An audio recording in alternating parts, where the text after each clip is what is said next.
Welcome in to New York Knicks Now by Chat Sports. I'm your host, Marshall Green, as always. Not in the studio today. It's Sunday. I was off work, but I still wanted to talk about the latest Knicks news and rumors surrounding Donovan Mitchell. Jalen Brunson had some things to say on JJ Redick's podcast. Really the first time he's spoken to the media since he signed that lucrative deal with the New York Knicks. Then we'll close the show just talking about RJ Barrett and kind of those rookie extension talks that have been going on for a little while. But look, didn't get you guys a video today. Felt bad. It's a little late in the day. I was busy, had to get a lot of stuff done, but it couldn't stop me from getting you guys a video. That's why you subscribe. Hit that big red button. We're trying to get to 11,000 subscribers as soon as possible. We're just over 100 away. So if you love the Knicks and you're looking for a one-stop shop on YouTube, we're your place. Hit that big red button. Let's first start, of course, with Donovan Mitchell and the Spider Watch.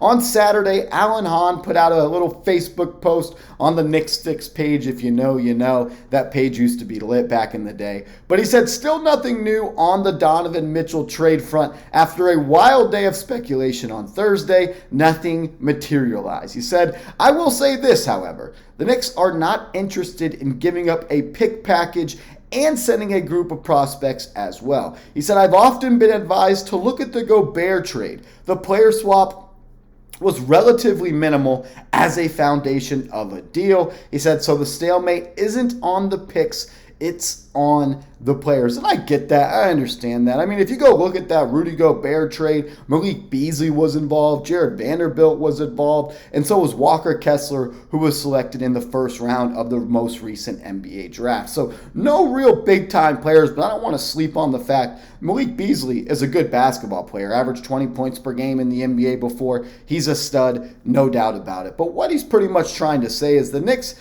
don't want to have to give up multiple young players. They don't want to have to give up all of the kids, Obi, IQ, Quentin Grimes, as well as 6 future first-round picks. Like we've talked about on the show, it sounds like Leon Rose has presented multiple trades to Danny Ainge, some pick-focused, some player-focused, and then a combination of the such. My belief this whole entire time is that the Knicks, unfortunately, are most likely going to have to give up 2 of the 3 kids of Quickly, Grimes, and Toppin. If I had to say today, I believe it'll be Grimes and Toppin. I don't want that to happen. I want to hold on to Quentin Grimes. I think he's a championship piece, a 3-and-D guy that has showed he's continued to improve his game every single step of the way. He looked great in Summer League. He started to put it on the deck. He was going to the hoop off the bounce. He showed some flashes of being a playmaker. Emmanuel Quickly. I think he can be that super 6-man type of player. A little Lou Will off the bench. Score with the left, with the right. Has one of the best floaters in the NBA. He can get hot. He's a microwave, that's for sure. 3-level scorer. He's clutch. He's cool. He's calm. He never seems too sped up and playing out of his pace.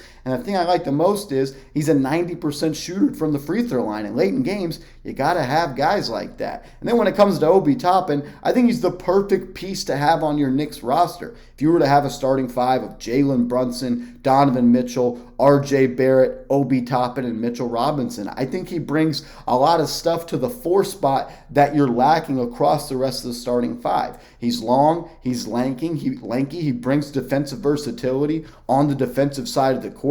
We know he's an extreme athlete. He's also really efficient and doesn't really need the basketball to score. We know Obi's great. We know Quentin Grimes is great. We know Emmanuel Quickly is great.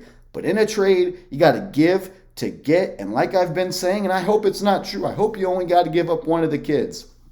But I really do believe you're going to have to give up 2. And I think it'll inevitably be Quentin Grimes and Obi Toppin going to Utah once Donovan Mitchell comes and plays for the New York Knicks. Tommy D on Twitter over the weekend as well.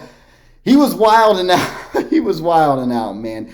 He said that it's in the 90 to 95% range that a deal is done. Let me find the exact quote here from Tommy D. He was saying that he has heard from people close to the this was the exact quote. My computer was tripping. I don't know what was going on.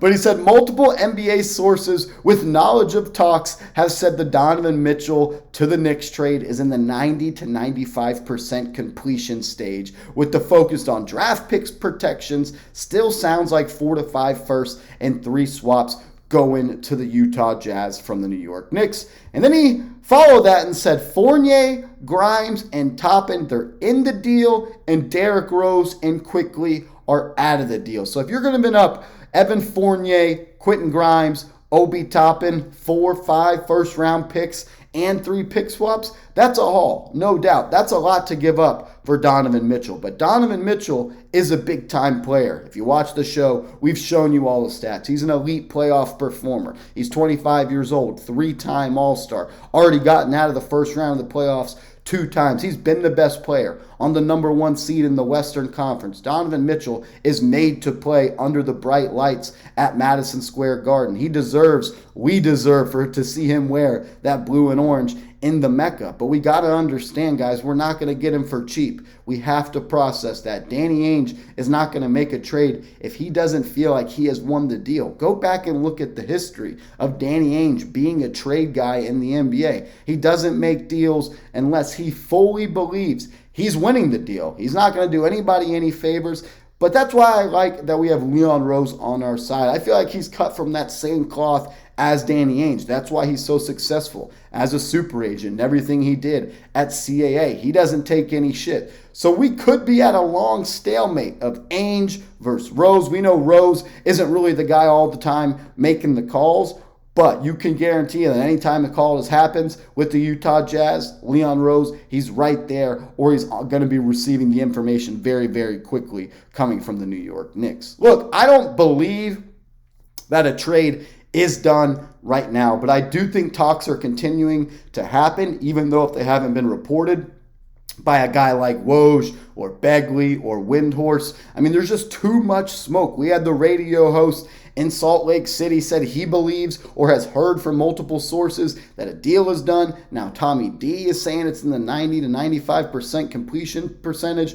Look, a deal is going to get done. I think we can all agree on that. When? I don't know. I think it gets done before training camp when that opens up in September. It's just going to come back to the final details of this trade. How many picks? How many protections? Which kids are going? If it was me and they wanted Grimes and Toppin, I'm not going more than 5 first-round picks because those 2 guys are pieces that I want to keep on this roster. But like we've said, in a trade, you got to give to get. I do want to ask this question. We've asked it a couple times on the show, but I want you guys to pick someone that you want to keep.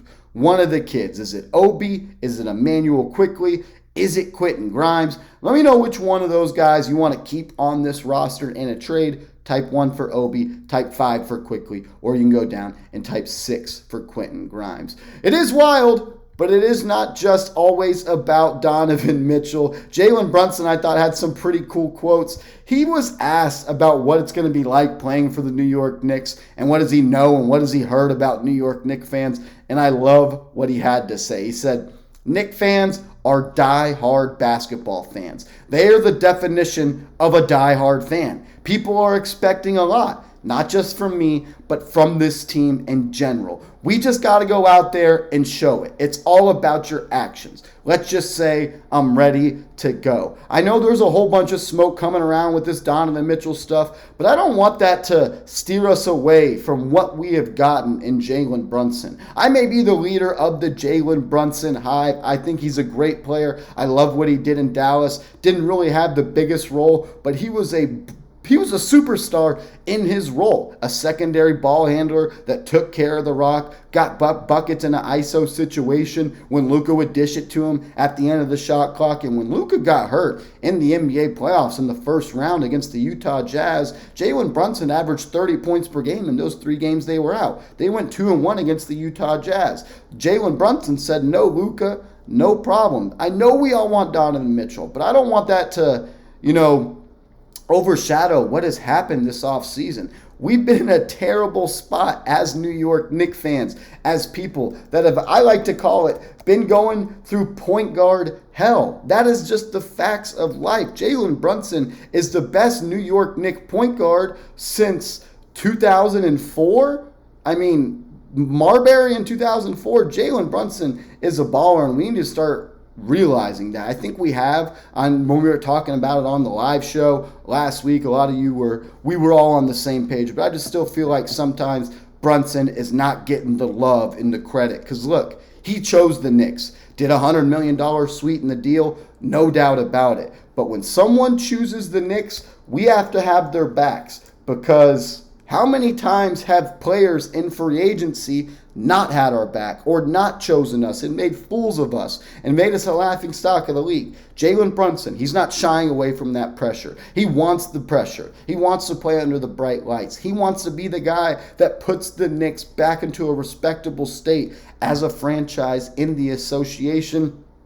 I'm pumped up about it. I'm ready to see Jalen Brunson out there. If you're excited that Jalen Brunson is a New York Knicks fan, I just want you to type 11 in the comment section right now. He's going to be wearing number 11 for the New York Knicks. There hasn't been too much luck with number 11. Frank Ntilikina didn't really work on all that much, but I think Brunson is going to change that narrative. Brunson's going to be great. I think if Donovan Mitchell doesn't come, he's going to push to be an all-star player this year, and even if he does, Brunson's going to continue to be great because he's a good basketball player, and what good basketball players do is they make the best out of their situation, and they get the best player of themselves out of the role they're in. We saw that with Luka. He'll be able to do that alongside Donovan Mitchell. Before we wrap up today's show, I just want to talk about RJ Barrett a little bit. It just still seems like Barrett gets disrespected across the NBA. I was going through some highlights on YouTube the other day, and you just watch RJ Barrett play basketball,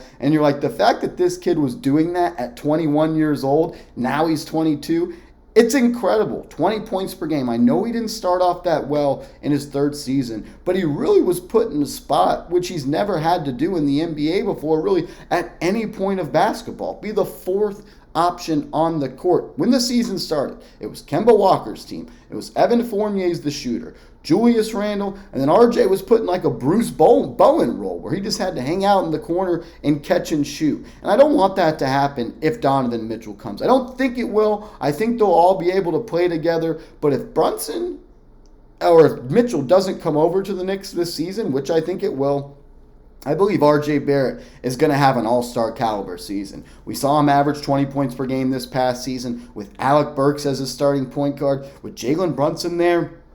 Someone that I believe is going to make the life on Barrett easier. He's going to get him easier looks. They're going to be able to push in the fast break together. Although Brunson's not a guy that really, is a ripper and runner in the fast break like a Steve Nash. He's someone that will still push the pace. He's a great facilitator, has a great IQ. He's going to get RJ easy shots. And year 4 RJ, I believe, is a guy that's going to push to be an all-star this year in the NBA. Let's show RJ Barrett some love. Type star J in the comment section. We've been doing that on the show, and we'll count that as the real one roll call, because look, it's Sunday. It's 8:30 in Texas, 9:30 on the East Coast. That's where I'm at, Dallas, Texas. Look, if you're watching today's video right now, you're a real one. So type star J in the comment section. We'll do that as the real one roll call of today's show. I'm back in the office tomorrow. I'll get you guys a video out as soon as possible as we get some news and rumors to come out around the Knicks. But I just wanted to hop in the studio, get you guys something today. And like we said at the top of the show, there might be another Knicks Live coming up this week, maybe Wednesday in the afternoon. Once we get the details solidified, I will make sure you guys are the first ones to know. If you made it this far in the video, type star J in the comments. I want RJ Barrett to feel the love, because sometimes I don't think he gets all the love he deserves from Knicks fans. But that's it for today's show. I appreciate you guys tapping in, and I'll see you on the next New York Knicks Now.